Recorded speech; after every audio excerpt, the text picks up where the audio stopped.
Hello, Namaste. In this video, we will learn to cite research papers on a thesis or proposal following APA 70. हामी यसमा हामी यसमा चाहिँ हामीले research पेपरहरूलाई कसरी साइट गर्छौँ त हाम्रो thesis वा प्रपोजलमा following APA 7th edition को बारेमा चाहिँ हामीले थोरै जानकारी लिन्छौँ र यो भिडियो अत्यन्तै हाम्रो सानो हुन्छ र यसमा चाहिँ मैले स्टेप 1 स्टेप 2 स्टेप 3 लेखेको छु यो चाहिँ हाम्रो बेसिक स्टेप भयो र यति गरेपछि चाहिँ हजुरलाई सहज हुन्छ गर्नलाई स्टेप 1 मा चाहिँ हामीले के गर्नु पर्छ भन्दा डाउनलोड मेन्डली डेस्कटप गर्नु पर्यो यो हाम्रो 54 MB जतिको छ अनि त्यसपछि sign in to Mendeley account अनि इफ यु ह्याभ हजुरसँग छ भने गर्नु पर्यो छैन भने चाहिँ हजुरले चाहिँ अब नयाँ एउटा बनाउनु क्रिएट न्यू वान गर्नु पर्यो र हामीलाई यहाँ 7th एडिसन भनेर मात्रै यहाँ समस्या भएको हाम्रो त 6th एडिसन हो भने चाहिँ हजुरले केही गर्नै पर्दैन रेफरेन्सेसमा जाने अनि यहाँ गएर चाहिँ हजुरको एपीए छ यो चाहिँ इनबिल्टै 6th एडिसन छ हाम्रो माइक्रोसफ्ट वर्डको हाम्रो 2016 मा अनि 16 मा पनि 6 नै छ यो चाहिँ मेरो 2019 हो यसमा पनि 6 नै छ र हजुरलाई चाहिँ यो 6th एडिसनमा गर्ने हो भने त्यस्तो केही समस्या हुँदैन त्यो गर्नलाई चाहिँ हामीले सिम्पली यहाँ म्यानेज सोर्समा गएर एउटा बक्स खुल्छ र यहाँ गएर हामीले नयाँ न्यू भनेर गर्ने हो र यो कुन हो चुज गर्ने हो चुज गरेर चाहिँ त्यो अनुसारले हामीले यसमा चाहिँ अब जे मागेको छ त्यो डिटेलहरू हामीले यहाँ दियौँ भने उसले आफै नै साइट गर्छ जस्तै कि यहाँ गरिरहेछ अर्को एउटा यो चाहिँ राष्ट्र ब्याङ्कको एउटा पेपर हो र यसमा पेपर चाहिँ मैले यो डिटेल्स दिएँ डिटेल्स दिने बित्तिकै वर्डले आफै नै अब साइटेसन निकालिदियो यो चाहिँ माथिको चाहिँ हाम्रो इन्टेक्स साइटेसन हो र तलको चाहिँ हाम्रो यो हाम्रो माथिको चाहिँ हाम्रो इन्टेक्स साइटेसन भयो यो माथिको चाहिँ हाम्रो इन्टेक्स साइटेसन भयो मिनिङ के त भन्दा मैले टेक्स्ट लेख्दैछु र टेक्स्ट भित्र हाल्ने भयो अनि यो चाहिँ हाम्रो लास्टमा हाल्ने भयो यो चाहिँ रेफरेन्सेस भनेर लास्टमा हाल्ने भयो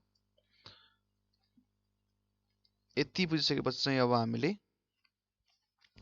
अब हाम्रो उद्देश्य चाहिँ आज यो भिडियोको यो होइन हाम्रो उद्देश्य चाहिँ सिम्पली यो हाम्रो एपीए 7 एडिसन कसरी गर्ने र त्यो सबसे सजिलो भनेको मेन्डली डेस्कटप चाहिँ हामीले इन्स्टल गर्ने भयो त्यसको लागि चाहिँ के गर्ने त भन्दा यहाँ गुगल खोलेको छु मैले गुगलमा गएर मेन्डली डेस्कटप डाउनलोड भन्यो भने अब यहाँ आउँछ ल फर्स्टमै आयो नि मेन्डली डेस्कटप डाउनलोड फर्स्टमै आयो यहाँ क्लिक गर्ने यहाँ क्लिक गरेपछि चाहिँ अब यहाँ यो मैले लिङ्क चाहिँ मैले यो हाम्रो भिडियोको डिस्क्रिप्सनमा दिएको छु र यो लिङ्क मात्रै क्लिक गरे हुन्छ र यहाँ गएर डाउनलोड मेन्डली फर विन्डोज गर्ने यहाँ क्लिक गर्ने र यहाँ मेरो यहाँ अनि यहाँ मैले पहिल्यै चाहिँ अब डाउनलोड गरिसकेको छु र यो चाहिँ हाम्रो 55 MB जति रहेछ 54.9 MB रहेछ अब यसलाई क्यान्सल गरेँ मैले हजुरले यो चाहिँ डाउनलोड गर्नु होला अनि त्यो पछि चाहिँ म अब यसलाई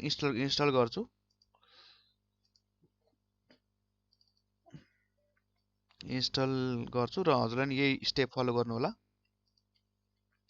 अरू केही गर्नु पर्दैन सिम्पली यो क्लिक मात्र गर्दै बस्ने नेक्स्ट मात्र क्लिक गर्दै बस्ने यो आफै इन्स्टल हुन्छ र यो चाहिँ हजुरको कम्प्युटर स्पिड कति छ त्यो हेरेर पनि यसको इन्स्टलेसन प्रोसेस चाहिँ कति टाइम लाग्छ भनेर थाहा हुन्छ वा त्यति टाइम लाग्छ र यो रन मेन्डली डेस्कटप गर्नु पर्यो फिनिश गर्नु पर्यो ल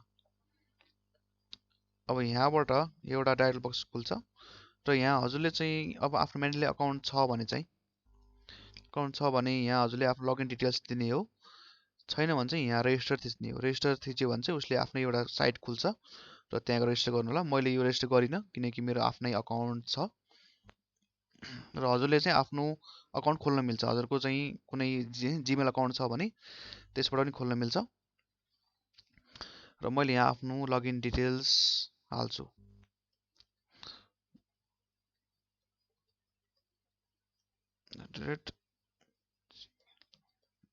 यो मैले आफ्नो इमेल एड्रेस हालेँ र त्यसै गरी आफ्नो यो पासवर्ड टाइप गरेपछि मेरो यो डेस्कटप भनेर खुल्यो अब हेर्नु है त यो डेस्कटप खुलेपछि के हुन्छ त भन्दा फर्स्टमा हजुरको हुने भनेको ठ्याक्क यो खुल्छ एउटा बक्स खुल्छ यहाँ चाहिँ के भन्छ त भन्दा अब यो चाहिँ महत्त्वपूर्ण छ यो चाहिँ हजुरले क्लोज नगर्नु होला र यसमा चाहिँ हाम्रो यो महत्त्वपूर्ण यो हो। के छ यहाँ के छ लेखा छ citation plugin for Microsoft Word र यहाँ इन्स्टल नाउ छ नि यहाँ हैन यो इन्स्टल चाहिँ गर्नुपर्छ यो प्लगइन भएन भने काम गर्दैन। अब त्यसैले गर्दा हजुरले यहाँ इन्स्टल नाउमा क्लिक गर्नु होला। वर्ड र power point is currently running भनेको छ। अब म यसलाई के गर्छु त भन्दा चाहिँ अब म यसलाई यहाँ सिम्पली यसलाई क्लोज गरिदिन्छु। यो मलाई चाहिँदैन अहिले त I will close it.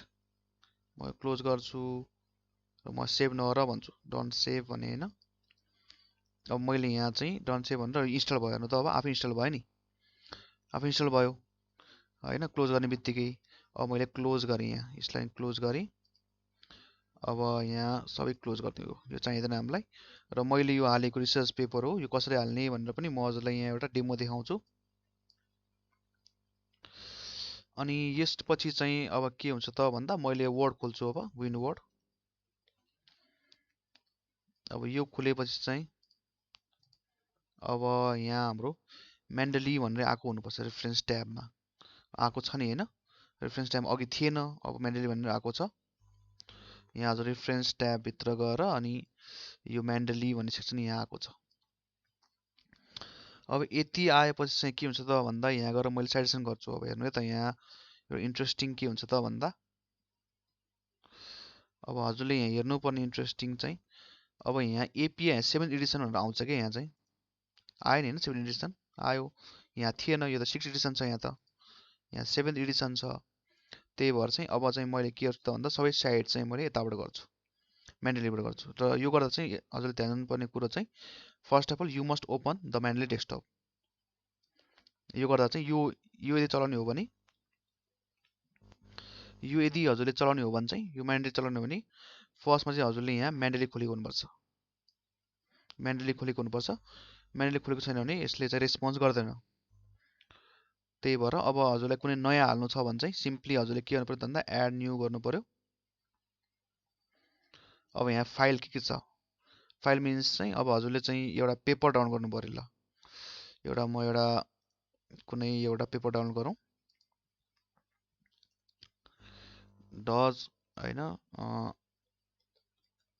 Household income FX poverty भनेर मैले यहाँ पीडीएफ गरेँ। यो मेरो स्याम्पल हो है सिम्पली स्याम्पल हो र मैले यहाँ पीडीएफ डाउनलोड गर्न खोज्दैछु। Impact of change household structure income भनेर पीडीएफ डाउनलोड गरेँ भने अब यो डाउनलोड गर्न टाइम लाग्छ किन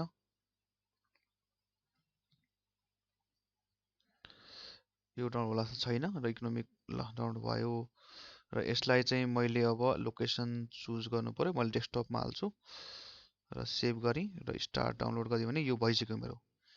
अब यसलाई म के गर्छु त भन्दा यसलाई चाहिँ अब मैले साइड गर्नु पर्दा हामीले एउटा साइड गर्नु पर्दैन हामीसँग पेपर छ भने एकदम सजिलो हुन्छ। म यहाँ एड फाइल्स गर्छु। मैले के गरेँ त भन्दा चाहिँ मैले स्लोली गर्दा यो यहाँ जान्छु र यहाँ गएर चाहिँ म यो यहाँ अब क्लिक गर्छु यतापट्टि क्लिक गर्छु र एड फाइल्समा क्लिक गर्छु अनि त्यो पछि मेरो लोकेसन कहाँ छ डेस्कटपमा छ डीपी भन्ने छ फाइल नेम त ओपन गर्छु म। अब सिम्पली यति भयो पुगिसक्यो हामीलाई। हेर्नु त मैले गरेको फाइल चाहिँ यो हो भर्खरै मैले डाउनलोड गरेको फाइल यो हो the impact of change in household structure on income distribution Germany भन्ने हो र हो कि चाहिँ हेरौँ त हामीले हैन यहाँ के छ भन्दा the impact of change in household structure on income in यो चाहिँ हाम्रो जर्मनीकै हो यो भयो। अब यहाँ गएर साइड गर्नु पर्दा के गर्नु त भन्दा सिम्पली अब मैले इन्कम डिस्ट्रिब्युसन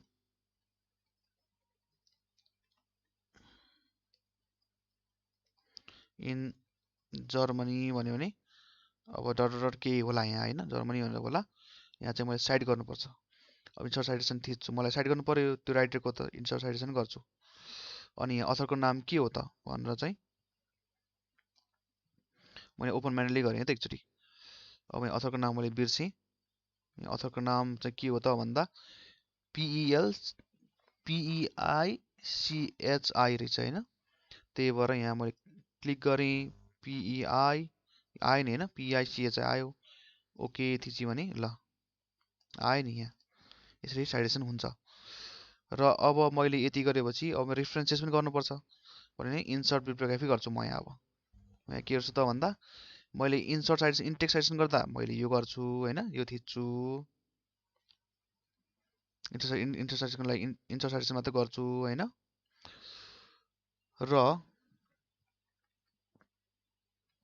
र मलाई अब मलाई चाहिँ इन्सर्ट रेफरेन्स बिब्लियोग्राफी गर्नुपर्ने म यहाँ थिच्छु। त्यसै गरी मैले यहाँ गएर मैले इन्सर्ट बिब्लियोग्राफी गरेँ भने आयो नि हैन, यो त आयो। अब यो चाहिँ हजुरको लास्ट पेजमा हुन्छ, यो चाहिँ this will be in the last page. अनि यो चाहिँ हाम्रो इन्टेक्स्ट साइटेसन हो र हामीले मेन्डेलीबाट यसरी गर्न सकिन्छ, सजिलै गर्न सकिन्छ। तर यसको लागि मेन्डेली खोलेको हुनुपर्छ।